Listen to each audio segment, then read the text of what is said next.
Hi, I'm Rick.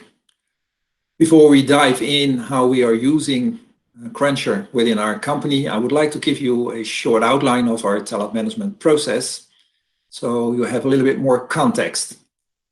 I will start sharing my screen with you, and on this slide you can see some aspects of our process.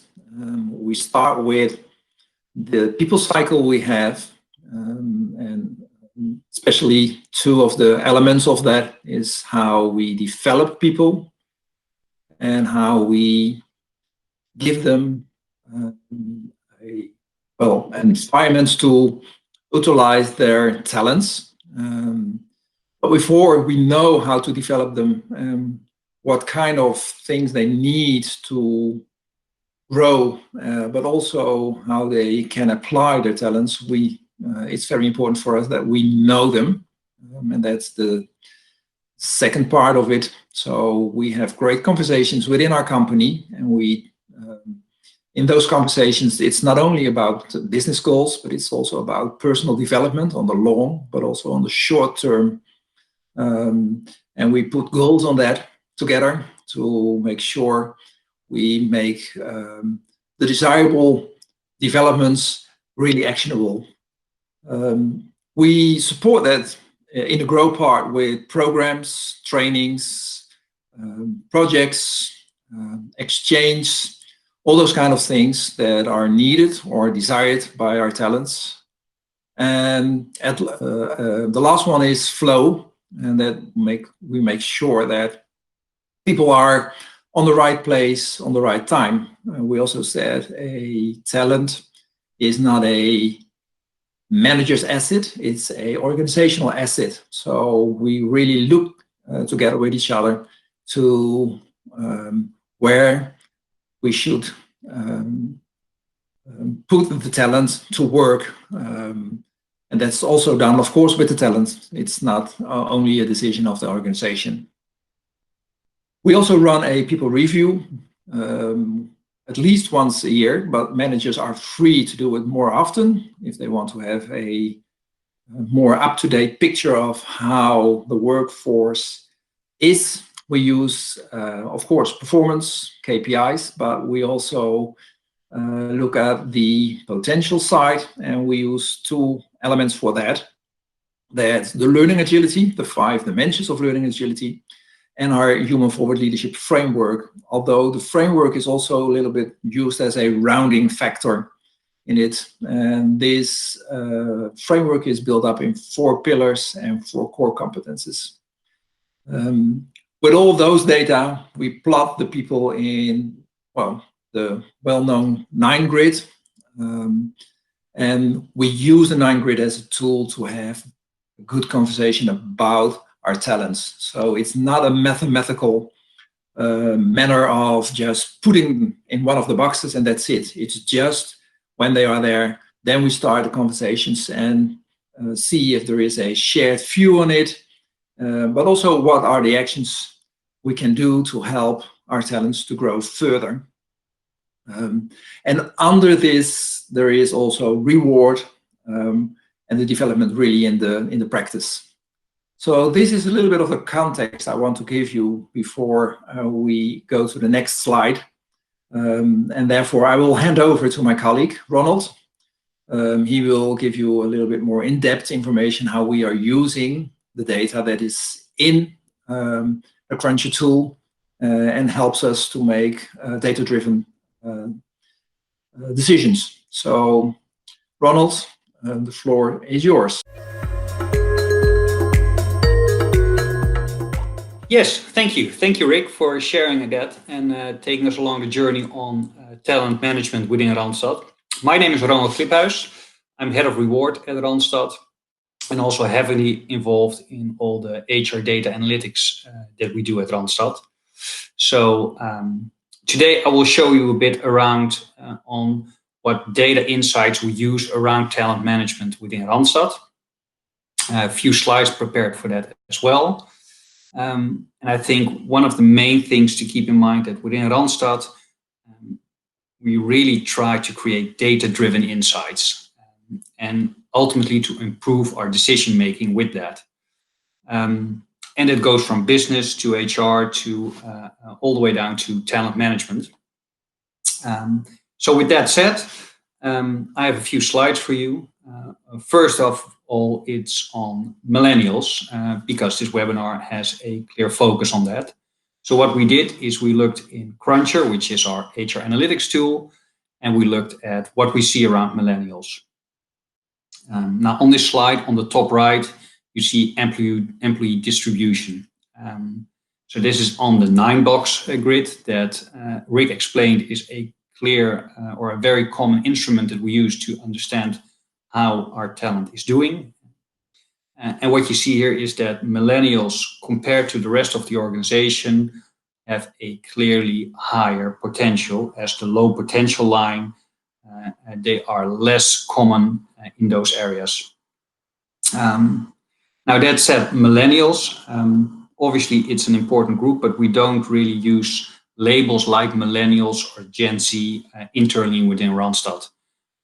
We look a lot more at trends to just see how the organization develops. And Crunchr allows us to do just that. So actually, if we talk about this, we look a lot more on, let's say, the chart on the bottom right, where you see age brackets, and we just plot the low and high potential ratings to see if there are trends. And if you look at that, you can clearly see that high potential ratings tend to go down slightly with age. But the interesting finding is that low potential ratings actually increase considerably when age goes up.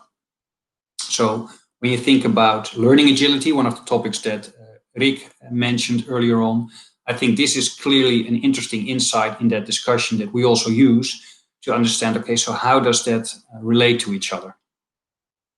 So that on, let's say, how we look at millennials and especially how we look at trends, then to see how effectively we manage talent management within Randstad, we also take a lot of different perspectives. One of them, for example, is the chart that you see in the top left on an undisclosed learning and development program, where we actually measure participants versus non-participants in a similar group, to what extent the speed to promotion or the years to promotions differ. You can actually see here that this program shows us that the time to promotion is actually half of the non-participants. Obviously, there's something here to be said about the chicken and the egg story. You know, are you nominated because you have a lot of potential, or does your potential increase after the program? But we are actively looking at this as a start, and we think that it's at the very least good that there's such a clear correlation here. We also look at, for example, some of the reward programs. And you can see that in the top right. Again, the 9-box score that we use a lot. And it shows the relative distribution of our talents across the 9-box grid.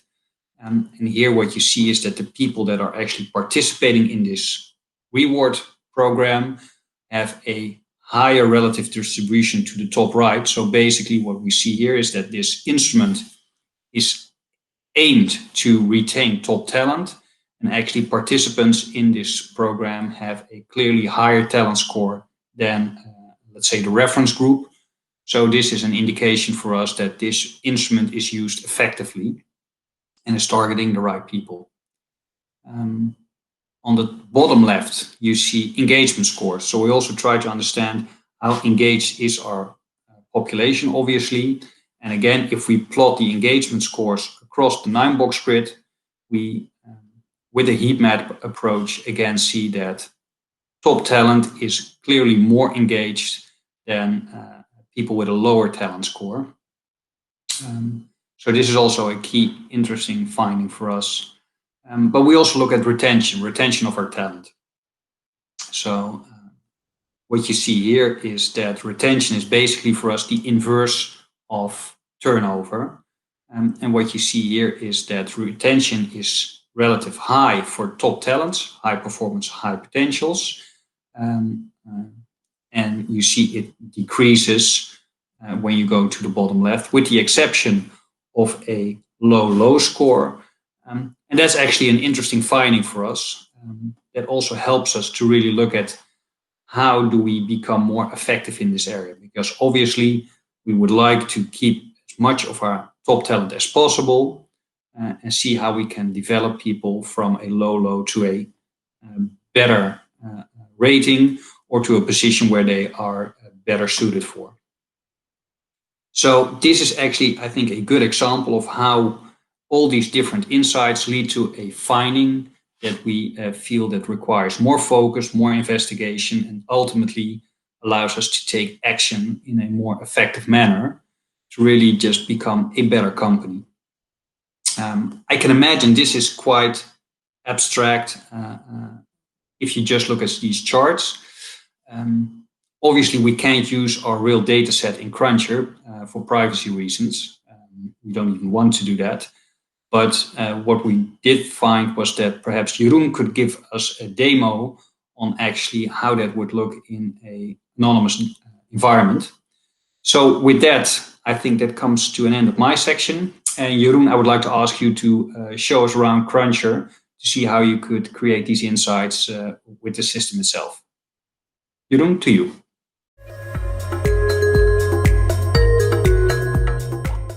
Thank you, Ronald and Rick, for explaining how Randstad is conducting their talent management. My name is Jeroen. I work as a customer success lead at Crunchr, which basically means I'm responsible for all the existing clients that we have. As Ronald mentioned several times, they're getting their insights out of Crunchr. So what I would like to do is give you a short tour through Crunchr to see how easy you can get your insights. I'd like to focus on, for instance, talent versus non-talent in your organization. I would like to focus on the 9 big grid box, the promotion rates, and of course the engagement scores. Sorry. So here you can see the welcoming page, or at least the workforce summary as we call it. See the total headcount, and if we now already save the filter for millennials, and we're assuming that millennials are between 20 and 40. And this is a demo set, so no live data here. And in the filter, I also included everybody with a permanent contract to look for. So you see that it's only 7,659 people that are included in this filter set. And now let's include everybody who has been deemed or marked as a talent. So you see it only leaves 1,600 employees in there. From that perspective, you can see the average age, you can see the percentage females, etc., etc. So basically all the headlines you can see here. Going then, of course, to the overview, the performance overview, which gives us the 9-box grid. So here you see the distribution between everybody being marked as a talent with their potential and performance rating. So you see here 4.5% of your potential and performance ratings include 4.5% of the employees, which in actual numbers is 67 employees. From that perspective, it can of course be interesting. By the way, if you want to see who they are, just click on it and a new table will open with all the names in there. But to keep the speed going, I would like to go to the promotion page, for instance. So if we click on promotions, what could be interesting, of course, is to see everybody who's being marked as talent with a permanent contract and between 20 and 40, so the millennials, what's their promotion rate? So you see that it's 8.9%. But what could be interesting, is of course, is see how the total group of talents in comparison to talents with a high performance and a high potential rate are different. If you go, I already created the filter set again. You see that the promotion rate for everybody with a high potential and high performance rating is 10.4%. And if you want to see how the promotion rate over time looks like, you can just click on it and go to the trend bar. And on the trend bar, you see per month what the promotion rate was in the previous years. So it can also include 2018 and 2017. From that perspective, we see that the promotion rate for high potential and high performance is higher. So let's look at engagement, for instance. How is that going? So if we look at engagement, you see that it needs to load, and the average scores will become visible here. So we, in this demo set, we decided to go for absorption, dedication, and vigor. So here you see the average scores of this group, so the high performance, high potential. And if you want to compare that, for instance, to other ones, just click the compare data, and another table or another column will open up, and here you see the difference. So you see that the overall engagement for the entire organization is higher, but you see that then on dedication, for instance, the average engagement scores for the high potential, high performance millennials is higher. Do keep in mind this is a demo data set, so this is not an actual reflection of an organization. So this is basically, in short, the topics that I wanted to show you. If you want to know more, please let us know. Happy to show you more insights in which you can get out of Crunchr. For now, I would like to wish you a lot of fun with the other speakers of the webinar, and perhaps talk to you soon. Okay, thank you, and goodbye.